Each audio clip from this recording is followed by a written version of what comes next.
খুব শখের জিনিসগুলা বেশি দিন থাকে না, তাই সবকিছু নিয়ে সারাদিন শখ করতে হয় না। আসসালামু আলাইকুম ছোট্ট বন্ধুরা, চলো তোমাদেরকে একটা ইম্পর্টেন্ট কথা শেয়ার করি। ইম্পর্টেন্ট কথাটা হইতেছে কোনো জিনিস নিয়ে বেশি শখ করবো না, তাহলে আমার মতো জিনিসটা থাকবে না। আমার শখের কোনো জিনিসই নাই।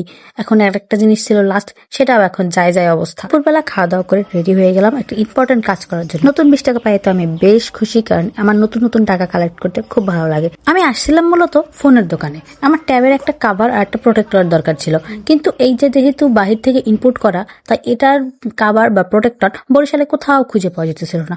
এমন কোনো জায়গা নাই যেখানে আমি না খুঁজছি। হাঁটতে হাঁটতে আমার মাথায় হাত উঠে গেছে যে ভাই মাপ চাই, আমি আর কাভার খুঁজতে বের হবো না, এরপর আমি অনলাইনে অর্ডার দেবো। কারণ অনলাইনে অর্ডার দিলে দেখা আনা যায় না, এটা একটা প্যারা। আর এর থেকে ভালো যদি আমি আনতে চাই তাহলে আমার ঢাকা যাইতে হবে। এখন একটা কাভার কেনার জন্য ঢাকা যাওয়া আমার পক্ষে পসিবল না, তাই ভাবলাম একটা কোন আইসক্রিম খাইতে খাইতে বাসায় চলে যায়, নিজেকে সান্ত্বনা দেই যে প্রোটেক্টর ছাড়াও মোবাইল চালানো যায়। কিন্তু আমার হাত থেকে যে পরিমাণ জিনিসপত্র পইরা যায়, আসার খায়, সেই জন্য আসলে আমার ভরসা হয় না নিজের উপরে যে প্রোটেক্টর ছাড়া ফোনটা ইউজ করব। এখন তোমরা কি কেউ জানো বরিশালের মধ্যে কোথাও ট্যাবের কাভার পাওয়া যায় কিনা বা প্রোটেক্টর পাওয়া যায় কিনা? জানলে আমাকে কমেন্ট করে জানাবে।